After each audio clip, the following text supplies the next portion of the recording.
Isang mapagpalang umaga sa buhay ng bawat isa at isang malaking pribilehiyo ang muli magamit sa mga banal ng Diyos na nasaan man sulok tayo ng mundo, mga anak tayo ng Diyos at katunayan, ang pananampalatayang ipinagkaloob sa atin ay siyang dahilan kung bakit patuloy tayong nagtitiwala sa Panginoon. Awitan natin ang Panginoon sa umagang ito, ang banal mong tahanan. Hallelujah. Hallelujah. Purihin kayo, dakilang Diyos, aming Ama na makapangyarihan sa lahat. Hayaan niyo sa umagang ito ay awitan ka namin, papurihan ka namin, dahil marapat ka sa lahat ng ito. Salamat sa kaligtasan, sa kaloob na pananampalataya, sa buhay na walang hanggan. Pinupuri ka namin, niluluwalhati, Panginoon. Hallelujah, hallelujah. Hayaan niyo na ang mga buhay namin ay maging banal niyong tahanan. Hallelujah. Sige po, awitan natin ang Panginoon. Ang puso ko'y dinudulog sa inyo. Hari ka, O Diyos, ngayon at kailanman. Hallelujah. Maghari kayo, O Diyos, ngayon at kailanman. Hallelujah. Purihin kayo, dakilang Diyos, aming Ama na makapangyarihan sa lahat. Hallelujah. Kayo po ang Diyos, ang tunay na Diyos, ang sinasambang Diyos. Kayo po ang nakaluklok dyan sa kalangitan na sinasamba ng lahat. Pinaparangalan at nagwiwika sila ng banal, banal, banal ang Diyos. Hallelujah. Wala kayong katulad, wala kayong katulad, wala kayong katulad. Dahil kayo lamang ang siyang tunay at totoong Diyos. Mapalad kami, Panginoon, sa umagang ito at sa lahat ng pagkakataon.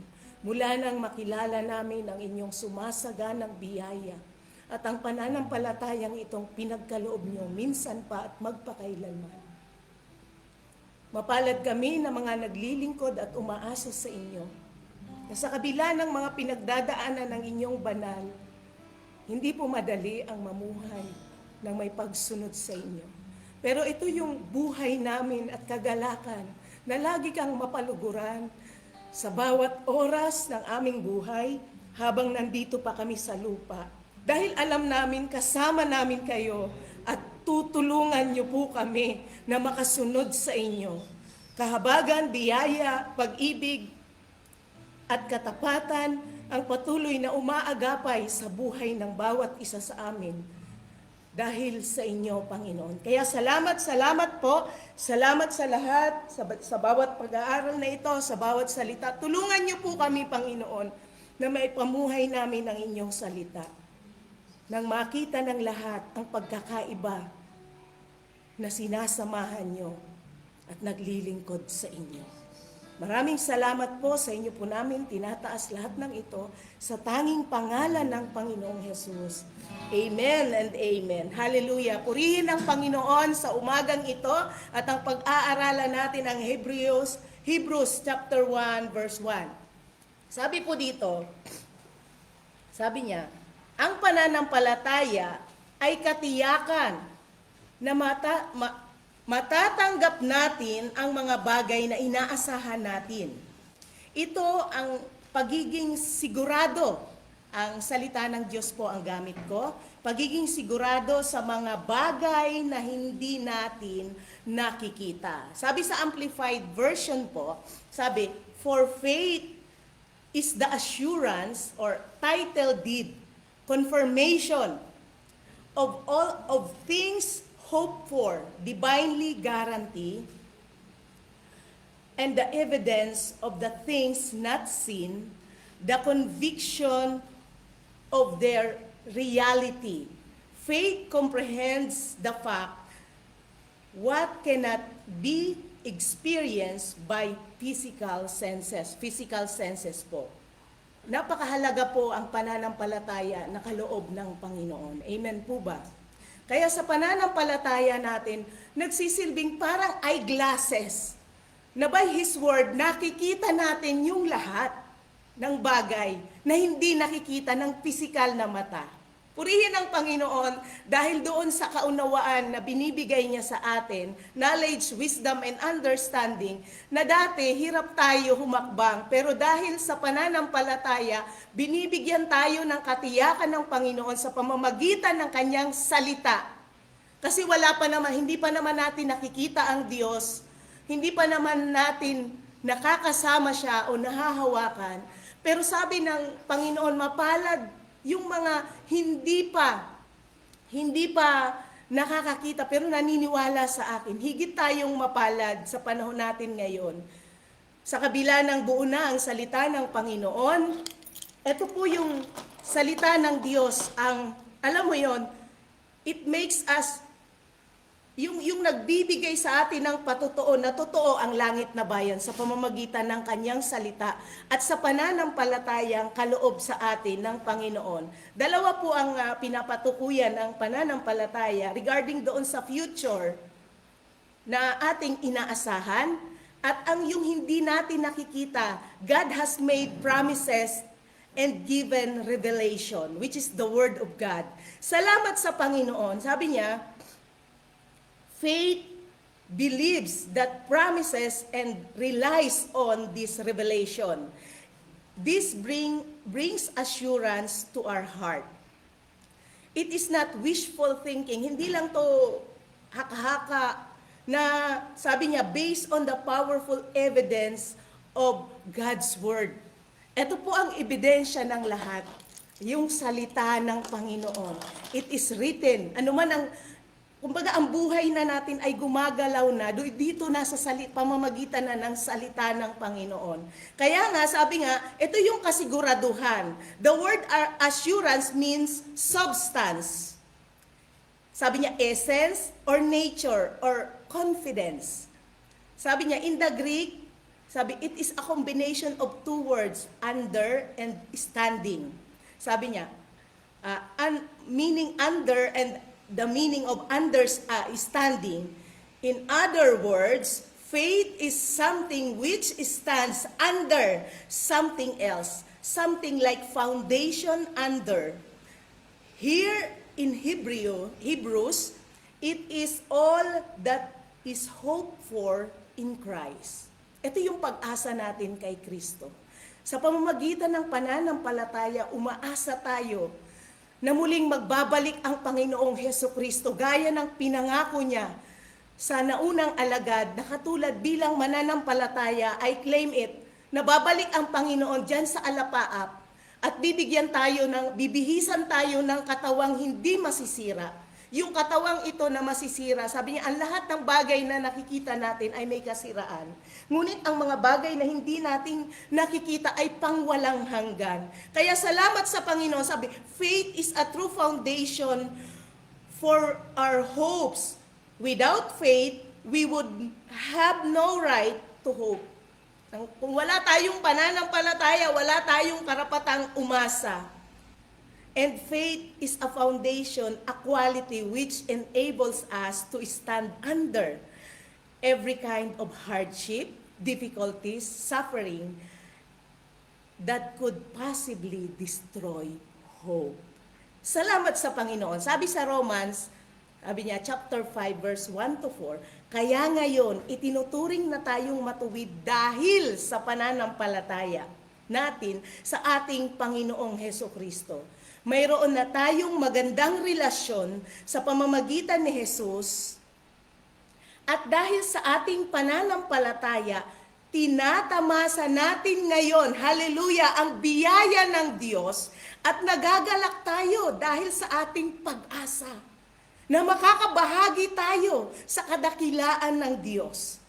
At nagagalak din tayo kahit na dumaranas tayo ng mga paghihirap dahil natututo tayong magtiis. Alam natin na ang pagtitiis ay nagpapabuti sa ating pagkatao. Amen po ba? Salamat sa Panginoon sa mga kaloob na pinapahintulutan niyang mga pagsubok at pagtitiis sa ating mga buhay. Sabi nga, hallelujah, salamat sa Panginoon. At kung mabuti ang ating pagkatao, may pag-asa tayo na makikibahagi tayo sa kadakilaan ng Diyos. Purihin ang Panginoon. Sabi nga sa kay Pedro, chapter 1, verse 9, kung mapapansin natin, dahil tinanggap na ninyo ang bunga ng pananampalataya niyo, na walang iba kundi ang kaligtasan ng ating kaluluwa. Yung layunin, the very purpose of our faith is for the salvation of our souls. Kaya, ito, hindi pa tayo nagtatapos doon. Kaya, bilang mananampalataya, buksan po natin 2 Peter chapter 1, verse 3 hanggang sa 12. Basahin po natin. Pinili tayo ng Diyos na maging mga anak niya dahil sa Panginoong Hesukristo, sa pag-aalay ng Panginoong Hesukristo, that whoever believes in Him, sabi niya, hindi tayo mapahama. Kundi, sabi sa 1:12 ng John, ay itinuri na tayo, binigyan tayo ng karapatan na maging mga anak ng Diyos. Gayong mga anak na po tayo ng Diyos, at may pananampalataya na tayo, sabi doon, umpisahan po natin sa 3. Sabi niya, ang kapangyarihan ng Diyos ang nagbibigay sa atin ng lahat ng kailangan natin para mamuhay ng may kabanalan. Wala po tayo doon maidadahilan. Kasi Lord, yung kasama ko talagang karnal eh. So wala tayo. Ang kapangyarihan ng Diyos, makapangyarihan ang Diyos na ating pinaglilingkuran, makapangyarihan ang Diyos at ang salita ng Diyos na ating sinusunod. Kaya sa tulong at biyaya niya, makakapamuhay tayo dito ng sumusunod pa rin sa Kanya dahil sa Kanyang kapangyarihan na patuloy na gumagawa sa buhay ng bawat isa. Dahil sa Holy Spirit na nasa atin. Kaya salamat sa Panginoon. Sabi, ito'y sa pamamagitan ng pagkakilala natin sa Kanya na tumawag sa atin. Tinawag niya tayo sa pamamagitan ng kapangyarihan niya at kabutihan. Purihin ang Panginoon. Sabi dito sa verse 4, at sa pamamagitan din nito, ipinagkaloob niya sa atin, sabi niya, ang mahalaga at dakila niyang pangako. Ginawa niya ito para makibahagi tayo sa kabanalan ng Diyos at makatakas tayo sa mapanirang pagnanasa na umiiral sa mundong ito. Dahil dito, pagsikapan ninyong idagdag sa pananampalataya nyo ang kabutihang asal. Amen po ba? Bilang mga anak ng Diyos, may pananampalataya na idadagdag po natin doon ang kabutihang asal. Ginagawa po natin ito hindi lang para maging mabuti sa harapan ng mga tao. Ginagawa natin ito bilang para maging kalugod-lugod sa Diyos at magbigay papuri, magbigay glory o karangalan sa Kanyang pangalan. Sabi niya, kabutihang asal. Sa kabutihang asal, ang kaalaman o pagkakilala, the knowledge of knowing Him. Mapapansin po natin sa 2 Peter, 7 beses po yan, knowing, known. 7 beses po yan binanggit dito. Sabi niya, sa kaalaman, ang pagpipigil sa sarili. Tulungan po tayo ng Panginoon. Sa pagpipigil sa sarili, ang pagtitiis. Alam mo yun, yung pagpipigil sa sarili, sa tao po ito ina-apply. At ang pagtitiis, it is doon sa mga sitwasyon o mga pagsubok na nangyayari sa ating buhay. Kailangan nating pagtiisan. At sabi niya, sa pagtitiis, ang kabanalan. Sa kabanalan, napakahalaga po nito. Kasi mga anak na po tayo ng Diyos. At bilang mga anak ng Diyos, tayo din po ay templo ng Diyos. Ang isang bagay na nasa loob, for example, ang pulpito, na gayang laging ine-example, is pwede ba nating gamitin sa labas o sa mga harapan ng mga nag-iinuman? Di ba hindi po pwede? Even the world, even yung mundo na hindi mga mananampalataya, ay na-identify nila yung pagiging mga gamit para sa Panginoon. O di ba, anak yan ng Diyos, bakit umiinom pa yan ng alak? O minsan pa nga sa Bible study, pag nashiran mo na, dadaanan mo uli. Meron kami nangyari sa Bible study, nashiran na namin ng magandang balita. Nakita namin, Tapos dinaanan uli namin naninigarilyo. Hindi pa po yun mananampalataya. Unti-unti nilang tinatago ang sigarilyo. At kahit mga nag-iinuman, kaya sa ating mga mananampalataya, hindi na dapat tayo nakikitaan ng mga umiinom pa ng alak, bagkus mga puspos tayo ng banal na espiritu. Sabi niya, sa kabanalan ang pag-ibig sa mga kapatid kay Kristo. Napakahalaga po yan. Bilang si Kristo ang unang umibig sa atin, na ating ulo, ang ulo ng iglesia, sa kanyang katawan, dadaloy ito bilang mga anak ng Diyos at binago ng Diyos. Sabi niya, sa pag-ibig sa mga kapatid, ang pag-ibig sa lahat. Sabi po, sapagkat sa verse 8, kung ang mga katangiang ito ay nasa inyo at lumalago, nagiging makabuluhan at kapakipakinabang ang pagkakilala nyo sa ating Panginoong Heso Kristo. Ngunit, ang mga nagkukulang sa mga katangiang ito ay mga bulag sa katotohanan. Nakalimutan na nilang nilinis na sila ng Diyos sa dati nilang kasalanan. Amen? Kaya wala na pong bumabalik sa dati nating buhay. Ang buhay natin ay binili sa pinakamataas na halaga. Kaya ang buhay po natin ay para na sa Panginoon, pag-aari ng Diyos at dapat gamitin lamang ng Diyos sa kanyang dakilang layunin. Amen po ba? Purihin ang Panginoon. Hallelujah. Kaya nga, minamahal kong mga kapatid kay Kristo, pagsikapan ninyong mapatunayan na mga tinawag nga kayo at pinili ng Diyos. Sapagkat kung gagawin nyo ang mga bagay na ito, hindi kayo matitisod. Yung pala ang dahilan kung bakit tayo natitisod. Hindi natin ginagawa ang mga bagay na yaon na idinadagdag sa pananampalataya. Kaya pag medyo umiiba na yung damdamin, sa totoo lang hindi maiwasan, pero wag natin, dahil lang dun sa salitang yun, ikukompromiso natin ang ating kaligtasan. Take note, namatay ang Panginoon. Dugo niya ang pinambayad para sa bawat isa.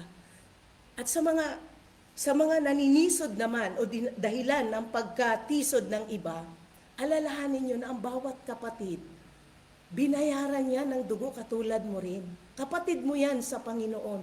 Kaya dapat sa atin ay magpalakasan yamang nasa huling panahon na po ang bawat isa sa atin. Wala nang pinakamahalaga kundi ang kaligtasan ng bawat isa. Kaya sa tulong at biyaya ng Panginoon sa pamamagitan ng pananampalataya, sama-sama tayong susulong sa ikapupuri at ikadadakila ng ating Panginoong Heso Kristo. Sabi po dito, sa verse 11, itutuloy ko po hanggang 12.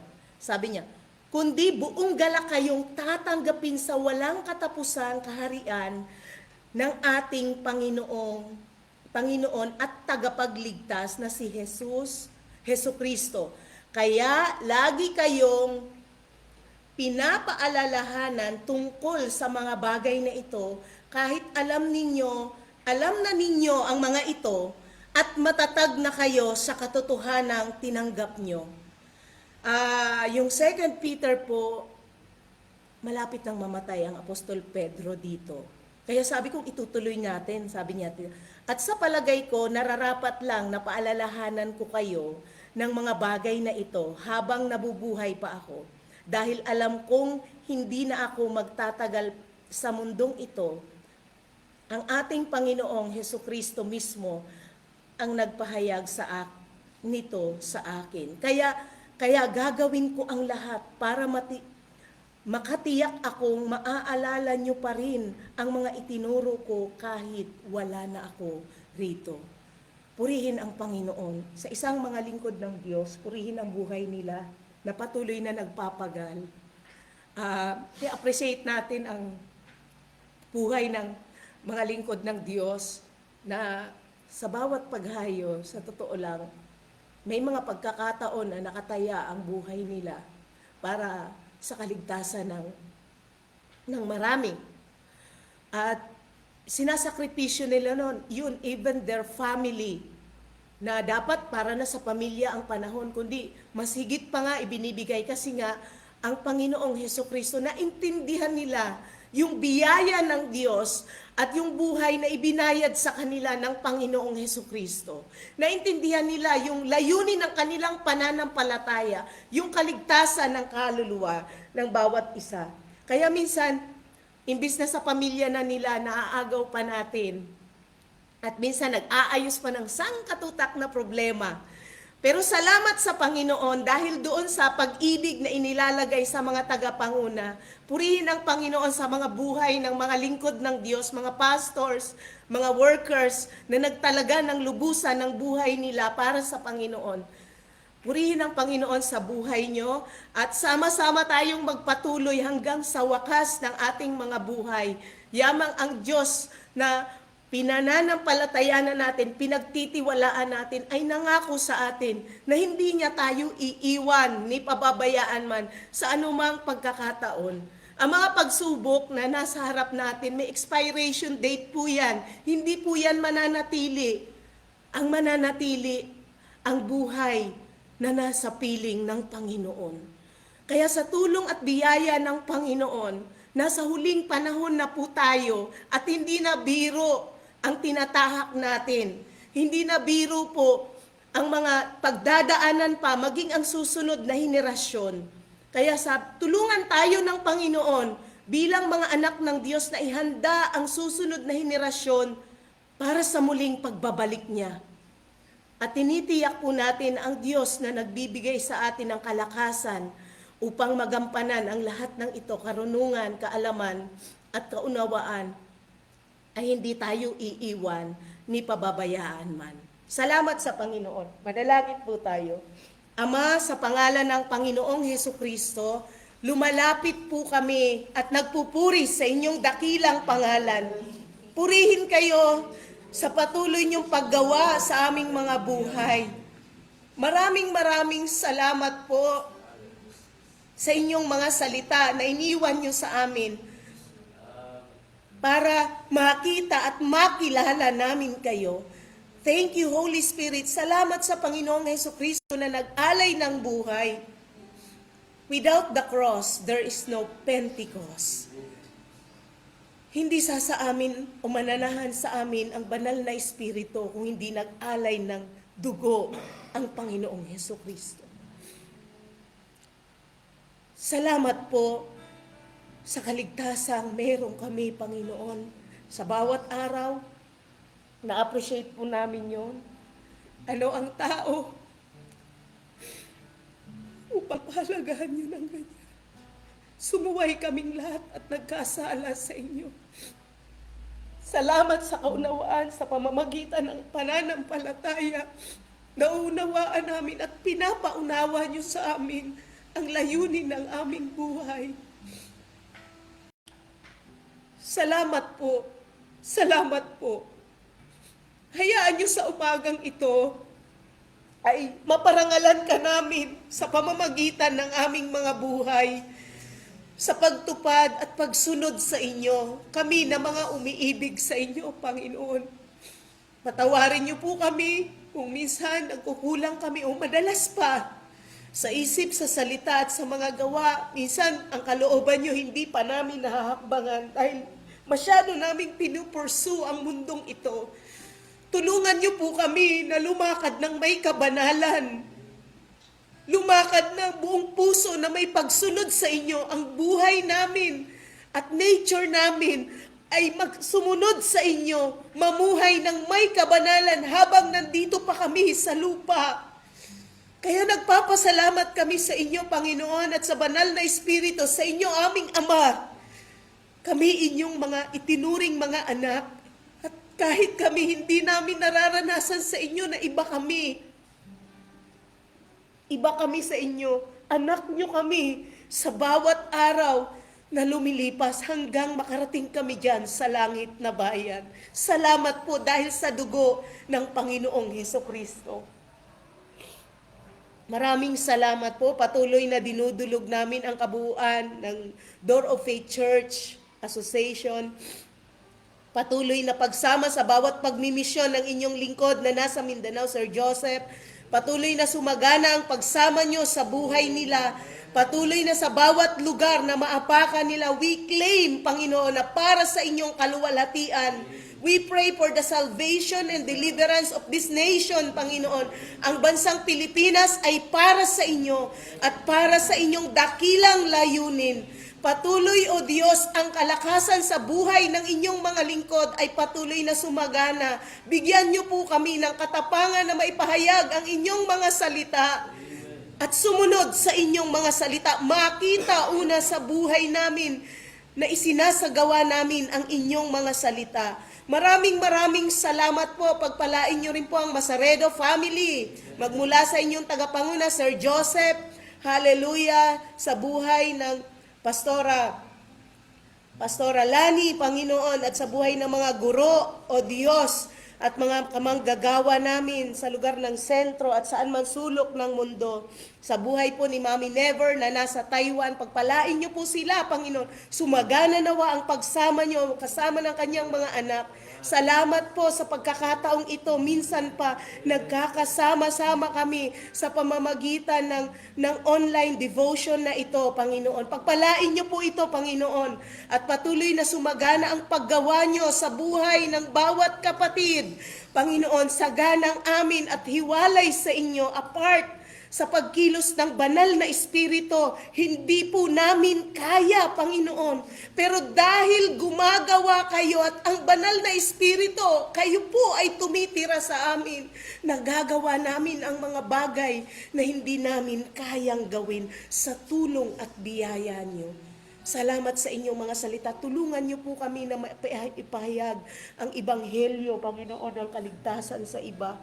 At patuloy, O Diyos, idako niyo po ang aming mga panyapak sa mga kaluluwang nakatalaga sa kaligtasan. Malubos po ang layunin niyo sa kabuuan ng Door of Faith Churches at patuloy na dalangin po namin na ang bawat iglesia sa huling panahon ay masumpungan, lumalakad sang-ayon sa itinuro ng mga apostol, sang-ayon sa inyong mga salita, na may kabanalan at banal na pagkatakot sa inyo. Sa inyo po namin itinataas lahat ng ito sa tanging pangalan ng Panginoong Hesukristo, sa ngalan ng Ama, ng Anak, at ng Espiritu Santo.